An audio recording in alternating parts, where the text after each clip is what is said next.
लद्दाख में जिस तरह के हालात बने हुए हैं, आपने देखा तमाम जो कि वीडियोस हम आप लोगों के साथ साझा कर रहे हैं, कितने लोगों की वहां पे गिरफ्तारी हुई, कई लोगों ने अपनी जान गंवाई और अभी भी सिचुएशन वहां पे खराब है। लद्दाख बिल्कुल आग में झुलस रहा है और आज लद्दाख में स्कूल्स, इंस्टीट्यूशंस और कॉलेज वगैरह को भी बंद कर दिया गया है। फिलहाल इस विषय में हमारे साथ बातचीत करने के लिए यूथ के प्रेसिडेंट तजिंदर पाल सिंह अमन जी हैं। इनसे जानेंगे कि इस सिचुएशन को मद्देनजर रखते हुए वो क्या कहेंगे। तजिंदर जी, आपसे जानना चाहेंगे कि ये जो लद्दाख में सिचुएशन बनी हुई है, क्योंकि स्टेटहुड की मांग को लेकर जम्मू कश्मीर में भी बहुत सारे धरना प्रदर्शन हुए, लेकिन लद्दाख जो कि पीसफुली एक यूटी माना जाता, आज ऐसा क्या हो गया कि वहां वो लद्दाख जो है आग में झुलस रहा है? देखिए, वहां पे जो यूथ के साथ झूठे वादे किए गए थे, जो यूथ को नौकरियों के वादे किए गए थे, जो यूथ को एम्प्लॉयमेंट देने के वादे, जो यूथ को नशे से दूर करने के वादे, और उसी वजह से आपने देखा होगा कि वहां पे भी जो है यूथ ने ही इस अहिंसा को बढ़ाया है। क्योंकि अब यूथ जो है, ये भारतीय जनता पार्टी की जो इनकी ये जो झूठे वादे थे, इनसे तंग आकर अब वो कुछ और करना चाहता है। क्योंकि पिछले 5 साल से आप देख लीजिए कि उनको ये ही एक लारा दिया जा रहा था कि हम यूटी से स्टेट बनाएंगे।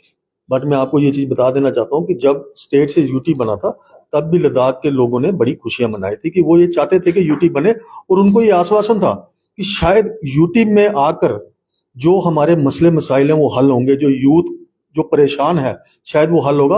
वो उसका नतीजा जो उल्टा निकला, और उसकी वजह से ये जो बवाल है ये पैदा हुआ। ये बीजेपी तो टारगेट कर रही है सोनम वांगचुक को, उनका कहना है कि उसी ने भड़काया है यूथ सोनम को। वांगचुक जो है वो उससे पहले भी भूख हड़ताल पे बैठे थे। मुझे ये समझ नहीं आ रही कि आज ही सोनम वांगचुक क्यों सुर्खियों में आ चुके हैं। आज से 1-1.5 महीना पहला जब एलजी साहब ने वहां पे शपथ ली थी, तब उन्होंने उनको शाल पहनाई थी, तब उन्होंने बोला था कि मैं आपको आज के बाद भूख हड़ताल पे नहीं बैठने दूंगा।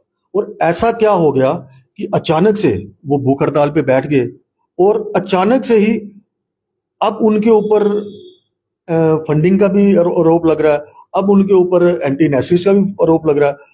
आज से 2 महीने पहले क्या उनके पास फंडिंग नहीं आती थी क्या?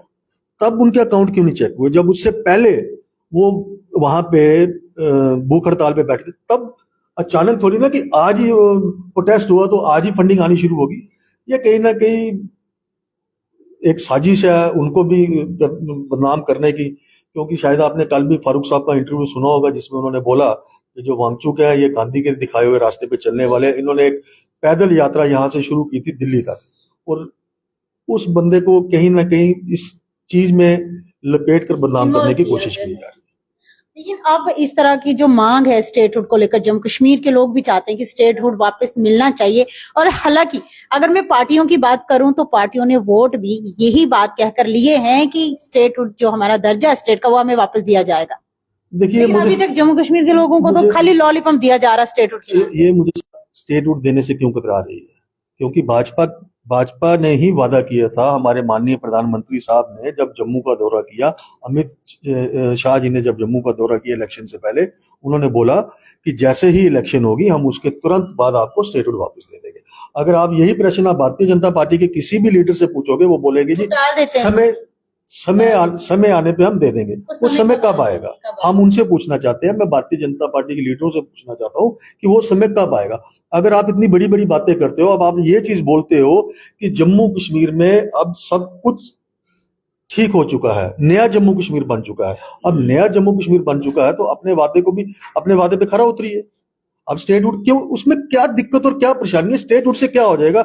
मुझे ये समझ नहीं आ रही कि आज लोग तरक्की करते हैं, एक क्लास से दूसरी क्लास में जाते हैं, और हमारी बदकिस्मती हमारी स्टेट से यूटी बना दिया, और यूटी बनाने के बाद इतने सारे वादे किए गए, ये हो जाएगा वो हो जाएगा, यूथ को ये करेंगे, पर यूटी बनने के बाद यूथ जो है नशे की तरफ जो चलता जा रहा है, क्यों? क्योंकि बेरोजगारी है। पहले हमें कोरोना की मारामारी पड़ी, कोरोना ने हमें खा लिया, कोरोना के तुरंत बाद हमारे पे ये यूटी का मसला बना दिया।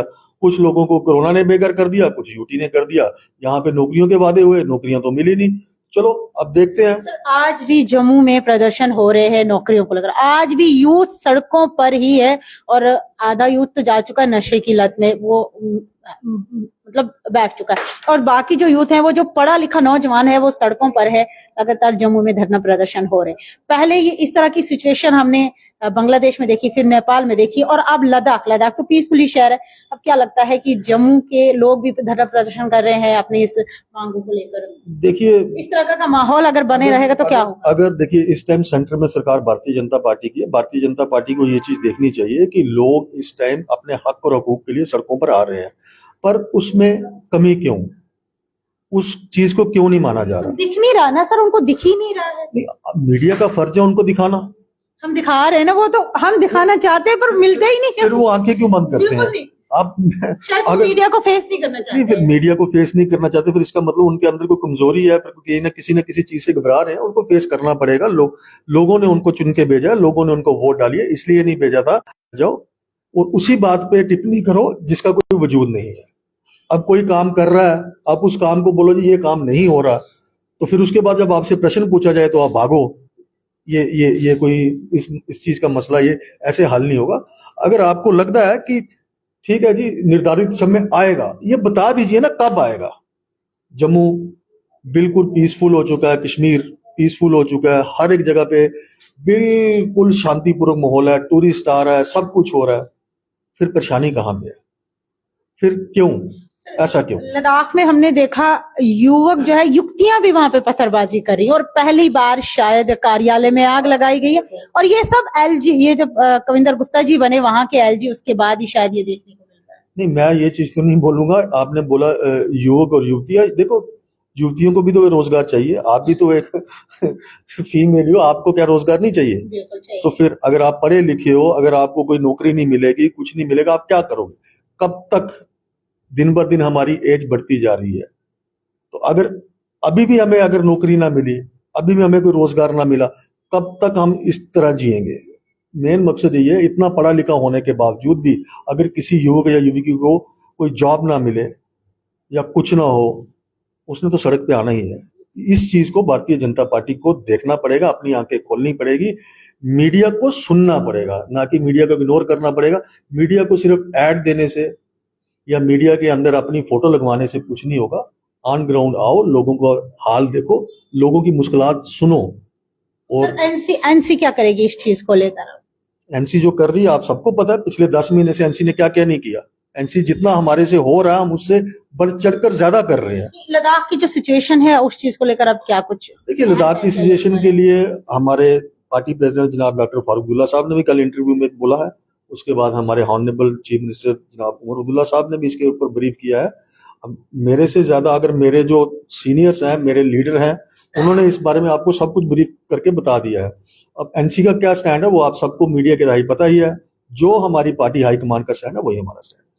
चलिए, खास बातचीत के लिए, हमारे साथ बातचीत करने के लिए यहाँ पे एनसी के यूथ के प्रेसिडेंट थे। लद्दाख की सिचुएशन को देखकर हमने सोचा कि क्यों ना इनसे भी बातचीत कर ली जाए, क्योंकि लद्दाख में जिस तरह के हालात बने हुए हैं, उनके असरात जो कि काफी ज्यादा गंभीर हैं, और इस वक्त लद्दाख जल रहा है। आपने तमाम तस्वीरें अपने चैनल के माध्यम से हमने आप लोगों के साथ साझा की। आप इस चीज को किस तरह से देखते हैं, अपनी राय जरूर कमेंट सेक्शन में रखें। देखते रहिए की तहलका न्यूज।